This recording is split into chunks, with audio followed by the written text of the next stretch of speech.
창세기 17장. 아브라함이 99살이 되었을 때에 여호와께서 아브라함에게 나타나셔서 말씀하셨습니다. 나는 전능한 하나님이다. 내 말에 복종하며 올바르게 살아라. 내가 너와 언약을 세워 너에게 수없이 많은 자손을 주겠다. 아브라함이 땅에 엎드려 절하자 하나님께서 아브라함에게 말씀하셨습니다. 이것은 내가 너와 세우는 언약이다. 너는 여러 나라의 조상이 될 것이다. 내가 너를 여러 나라의 조상으로 만들었으니 이제부터 너의 이름은 아브람이 아니라 아브라함이 될 것이다. 내가 너에게 많은 자손을 줄 것이다. 너를 여러 나라들 위에 세우리니 너에게서 왕들이 나올 것이다. 내가 너에게 언약을 세울 텐데 이 언약은 지금부터 내가 너와 네 모든 자손에게 세우는 언약이다. 나는 네 하나님이 되며 네 모든 자손의 하나님이 될 것이다. 너는 지금 이 가나안 땅에서 나그네로 살고 있다. 그러나 내가 이 땅 전체를 너와 네 자손에게 영원히 주며 나는 네 자손의 하나님이 되어주겠다. 하나님이 또 아브라함에게 말씀하셨습니다. 너와 네 자손은 지금부터 이 언약을 지켜야 한다. 너희 가운데 남자는 모두 할례를 받아라. 이것은 너와 네 자손과 세우는 내 언약이니 너는 이 언약을 지켜야 한다. 남자의 양피를 베어라. 이것이 나와 너희 사이에 세운 언약의 표시가 될 것이다. 지금부터 남자아이는 태어난 지 8일 만에 할례를 받을 것이다. 너희 집에서 태어난 종과 너희가 너희 자손이 아닌 외국 사람에게서 돈을 주고 산 사람도 할례를 받아야 한다.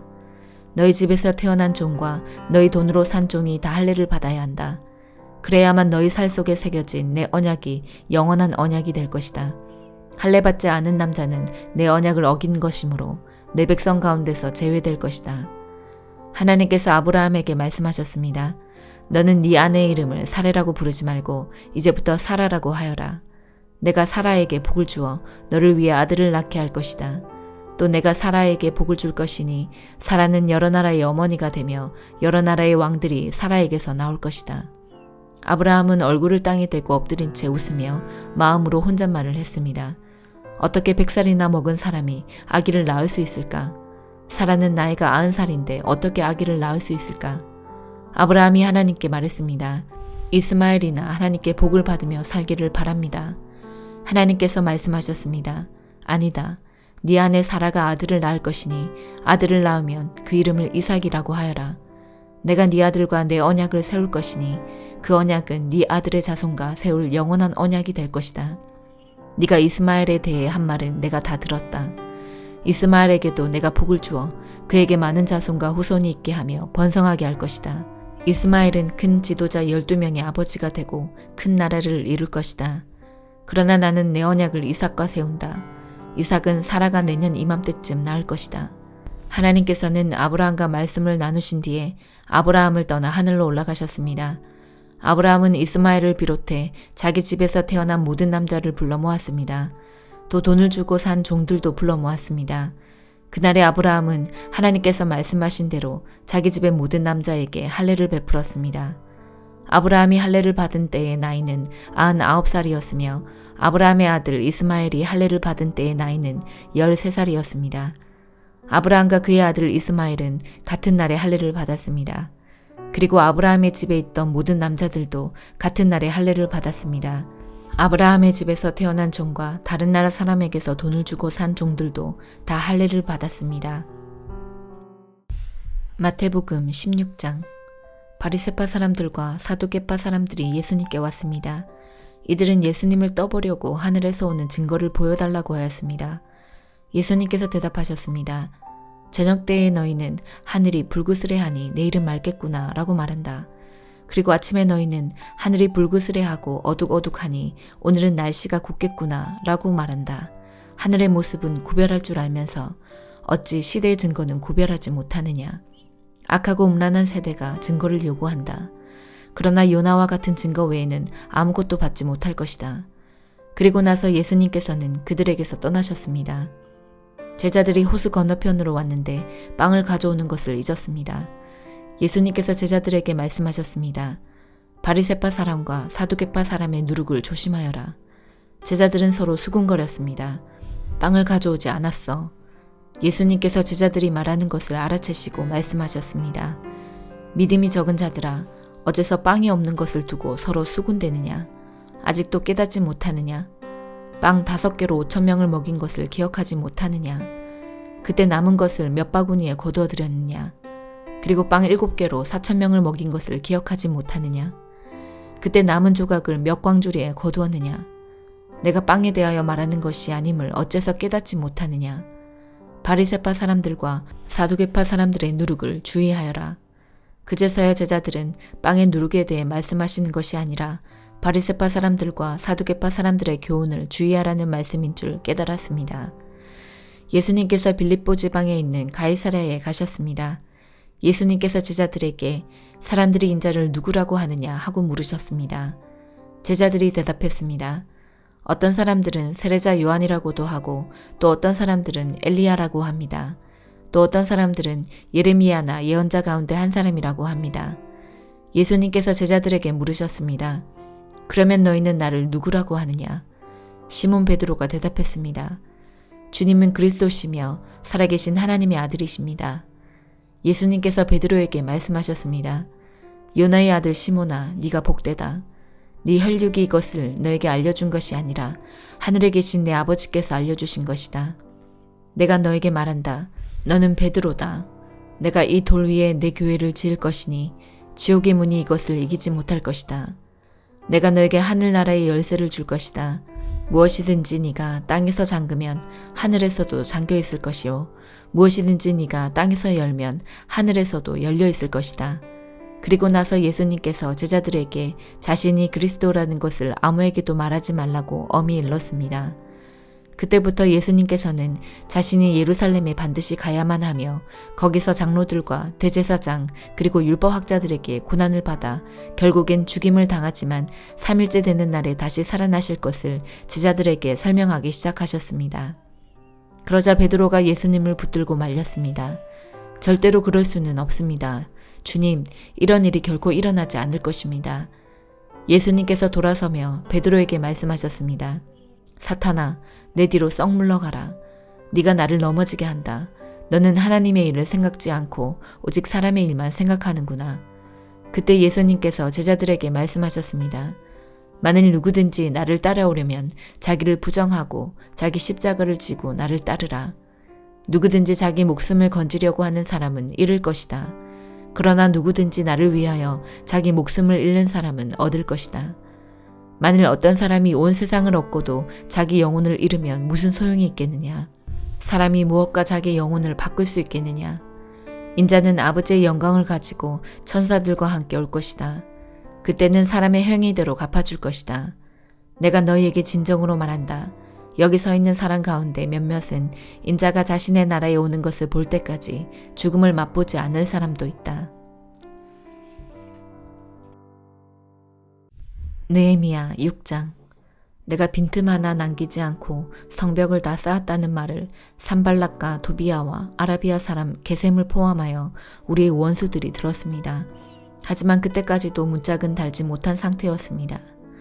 산발락과 게셈이 나에게 전거를 보냈습니다.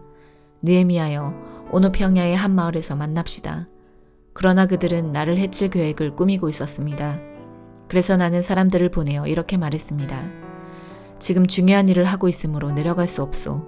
이 일을 끝마치기 전까지는 당신들을 만날 수 없소. 산발락과 게셈은 똑같은 전가를 4번이나 보냈습니다. 그때마다 나는 똑같은 대답을 하였습니다. 산발락이 5번째로 자기 종을 시켜 나에게 전가를 보냈습니다. 그 종의 손에는 봉하지 않는 편지가 들려 있었습니다. 그 편지의 내용은 이러합니다. 당신과 유다 사람들이 왕에게 반역할 계획을 세우고 있다는 소문이 온 나라에 퍼지고 있어.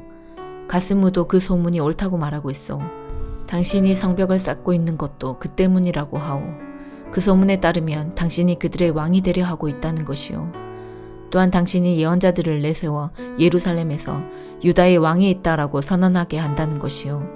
왕도 이 말을 듣게 될 것이오. 그러니 이 문제를 가지고 함께 이야기해 봅시다. 그래서 내가 그에게 답장을 보냈습니다. 당신이 한 말은 사실이 아니오. 그것은 당신이 마음대로 지어낸 생각일 뿐이오. 우리의 원수들은 우리에게 겁을 주려 했습니다. 그들은 그렇게 하면 우리가 힘을 잃고 성벽 쌓는 일도 하지 못할 줄 알았던 것입니다. 그러나 나는 하나님, 내 손에 힘을 주십시오 라고 기도했습니다. 어느 날 나는 들라야의 아들 스마야의 집으로 갔습니다. 들라야는 무에다벨의 아들입니다. 스마야는 자기 집안에서 나오지 못하고 있었습니다. 스마야가 말했습니다. 느헤미야여, 하나님의 성전에서 만납시다. 성전 안으로 들어가 문을 닫고 잠가버립시다. 밤이 되면 사람들이 당신을 죽이러 올 것입니다. 하지만 나는 이렇게 말했습니다. 나 같은 사람이 왜 도망을 가야 하오? 왜 내가 성전으로 도망가서 목숨을 건져야 하오? 나는 가지 않겠소. 나는 스마야의 말을 들으면서 그것이 하나님께 받은 말씀이 아니라는 사실을 깨달았습니다. 도비야와 산발랏이 그에게 돈을 주어 나에게 이런 예언을 하게 한 것입니다. 그들이 스마야에게 돈을 준 까닭은 나에게 겁을 주어 죄를 짓게 하려는 것이었습니다. 그렇게 되면 나에 대해 좋지 않은 소문을 퍼뜨려 나를 해칠 수 있기 때문입니다. 나는 이렇게 기도했습니다. 나의 하나님, 도비야와 산발랏을 잊지 말아 주십시오. 그들이 한 일을 잊지 말아 주십시오. 그리고 여예언자 노아디아와 나에게 겁을 주려 한 다른 예언자들도 잊지 말아 주십시오. 마침내 예루살렘의 성벽 쌓는 일을 마쳤습니다. 그때는 엘룰월 25일이었습니다. 성벽을 다 쌓는데 52일이 걸렸습니다. 우리의 원수들이 그 소식을 들었고 주변의 모든 나라들이 그 모습을 보았습니다. 그들은 이 일이 하나님의 도우심으로 이루어진 사실을 알고 두려워 떨며 겸손히 있었습니다. 그런데 성벽을 쌓을 동안 유다의 귀족들이 도비야와 편지를 여러 번 주고받았습니다. 많은 유다 사람들이 도비야에게 충성을 맹세했습니다. 왜냐하면 도비야는 아라의 아들 스가냐의 사위였기 때문입니다. 도비야의 아들 여호하난도 베레갸의 아들 무슬람의 딸과 결혼했습니다. 그 귀족들은 내 앞에서 도비야를 칭찬한 뒤 내가 하는 말을 도비야에게 일러 바쳤습니다. 그래서 도비야는 나에게 겁을 주는 편지를 보냈습니다. 사도행전 16장. 바울이 더베를 방문하고 루스드라에 이르렀을 때 마침 디모데라는 젊은 처자가 그곳에 있었습니다. 디모데의 어머니는 유대인으로서 예수를 믿는 사람이었으나 아버지는 그리스인이었습니다. 디모데는 루스드라와 이고니온의 신자들에게 평판이 좋았습니다. 바울은 전도 여행에 디모데를 데려가고 싶었습니다. 그런데 디모데의 아버지가 그리스인이라는 것을 그 지방에 사는 모든 유대인이 알고 있었기 때문에 바울은 디모데에게 할례를 베풀었습니다. 바울과 그 일행은 여러 도시를 다니면서 예루살렘에 있는 사도들과 장로들이 정한 규정을 사람들에게 전하여 지키게 했습니다. 그리하여 교회들은 믿음이 더 든든해지고 날마다 그 수가 불어났습니다. 그들이 아시아 지방에서 복음 전하는 것을 성령께서 막으셨기 때문에 바울과 그 일행은 부르기아와 갈라디아 지방을 두루 다녔습니다. 그들은 무시아 지방 가까이 이르러 비두니아로 가려 했습니다. 그러나 예수님의 영이 허락하지를 않았습니다. 그래서 그들은 무시아를 지나서 드로아로 내려갔습니다. 바울은 밤에 어떤 마케도니아 사람이 바울 앞에 서서 마케도니아로 건너와서 우리를 도와주십시오 라고 애원하는 환상을 보았습니다. 바울이 그 환상을 본 뒤에 우리는 하나님께서 우리를 부르셔서 마케도니아 사람들에게 복음을 전하게 하셨다고 확신하고는 즉시 마케도니아로 떠날 준비를 했습니다. 우리는 배를 타고 드로아를 떠나 곧장 사모드라게로 갔다가 이튿날 네아폴리로 갔습니다. 다시 네아폴리를 떠나서 로마의 식민지요 마케도니아 지방의 중심 도시인 빌립보로 갔습니다. 우리는 며칠 동안 그곳에서 머물렀습니다. 우리는 안식일에 기도처가 있을 만한 곳을 찾아 성문 밖 강가로 갔습니다. 우리는 그곳에 앉아 모여든 여자들에게 말하기 시작하였습니다. 그 여자들 중에 두아디라라는 도시에서 온 루디아라는 여자가 있었습니다. 루디아는 자주색 옷감 장수였으며 하나님을 섬기는 사람이었습니다. 루디아가 바울의 말을 귀담아 들을 수 있도록 주님께서 그녀의 마음을 여셨습니다. 루디아와 그 집안 식구들이 다 세례를 받았습니다. 그리고 루디아는 제가 참으로 주님을 믿는 사람이라고 생각하신다면 저희 집에 오셔서 머물러 주십시오 라고 간청하면서 우리를 자기 집으로 데리고 갔습니다. 하루는 우리가 기도처로 가다가 귀신 들린 여종 하나를 만났습니다. 그 여종은 점을 쳐서 자기 주인들에게 많은 돈을 벌게 해주던 여자였습니다. 이 여자가 바울과 우리를 따라오면서 큰 소리로 이 사람들은 가장 높으신 하나님의 종들이다. 이 사람들은 여러분에게 구원의 길을 전하고 계시다 라고 외쳤습니다. 그 여자가 며칠이고 계속 이렇게 하자 참다 못한 바울은 돌아서서 그 귀신에게 내가 예수 그리스도의 이름으로 너에게 명령한다. 그 여자에게서 나오너라 라고 말했습니다. 그 순간 귀신이 그 여자에게서 나왔습니다. 여종의 주인들은 돈을 벌 희망이 사라진 것을 보고 바울과 실라를 붙잡아 광장에 있는 관리들에게로 끌고 갔습니다. 그들이 바울과 실라를 로마 관리에게로 데려가서 말했습니다. 이 사람들은 유대인들인데 우리 도시에서 소란을 피우고 있습니다. 이들은 우리 로마 사람들로서는 받아들이거나 실천할 수 없는 풍습을 선전하고 있습니다. 군중들도 합세하여 바울과 실라를 공격했습니다. 로마 관리는 바울과 실라의 옷을 찢고 매질하라고 명령했습니다. 그들은 바울과 실라를 호되게 때린 뒤에 감옥에 가두었습니다. 그리고 간수에게 그들을 잘 지키라고 명령했습니다. 간수는 그 명령을 받고 바울과 실라를 깊숙한 감옥에 가두고 그들의 발에 쇠고랑을 단단히 채웠습니다. 한밤중에 바울과 실라는 하나님께 기도를 하며 찬송을 불렀습니다. 다른 죄수들도 그들의 기도와 찬송 소리를 듣고 있었습니다. 그때 갑자기 감옥까지도 흔들릴 정도의 큰 지진이 발생했습니다. 감옥 문이 모두 열리면서 죄수들을 묶고 있던 사슬들도 다 풀렸습니다. 간수가 잠에서 깨어 감옥 문이 다 열린 것을 보고는 죄수들이 벌써 도망쳤을 것이라고 생각하고 칼을 꺼내어 자결하려 했습니다. 그러자 바울이 큰 소리로 소리쳤습니다. 당신 몸을 해하지 마시오. 우리는 다 여기 있습니다. 간수가 등불을 달라고 해서 안으로 뛰어들어가 두려워 떨면서 바울과 실라 앞에 엎드렸습니다. 그리고 그들을 바깥으로 데리고 나와 선생님들, 제가 어떻게 해야 구원을 받을 수 있겠습니까? 라고 물었습니다. 바울과 실라가 간수에게 말했습니다. 주 예수님을 믿으십시오. 그러면 당신과 당신의 집안이 구원을 얻을 것입니다. 그리고 바울과 실라는 간수와 그의 집에 있는 모든 사람에게 주님의 말씀을 전했습니다. 그날 밤 그 시각에 간수는 바울과 실라를 데려다가 상처를 씻어 주었습니다. 그리고 그 자리에서 그와 온 가족이 세례를 받았습니다. 간수는 바울과 실라를 자기 집으로 데려가서 음식을 대접했습니다. 그와 온 가족은 하나님을 믿게 된 것을 매우 기뻐했습니다. 다음날 아침 로마 관리들이 부하들을 보내어 그 사람들을 풀어주라고 명령했습니다. 간수가 이 말을 바울에게 전했습니다. 관리들이 선생님과 실라를 풀어주라고 전령을 보내왔습니다. 이제 나오셔서 평안히 가십시오. 하지만 바울은 그들에게 이렇게 말했습니다. 로마 시민인 우리를 재판도 하지 않고 사람들 앞에서 매질하고 감옥에 넣더니 이제 와서 슬그머니 우리를 놓아주려는 겁니까? 안 됩니다. 그 사람들이 직접 와서 우리를 데리고 나가라고 하시오. 부하들이 관리들에게 가서 바울이 한 말을 전했습니다. 관리들은 바울과 실라가 로마 시민이라는 말을 듣고 두려워했습니다. 그래서 그들은 가서 바울과 실라에게 사과하고 그들을 데리고 나가 그 도시에서 떠나달라고 부탁했습니다. 감옥에서 나온 바울과 실라는 루디아의 집으로 갔습니다. 그들은 거기서 신자들을 만나 격려하고 그곳을 떠났습니다. 아멘.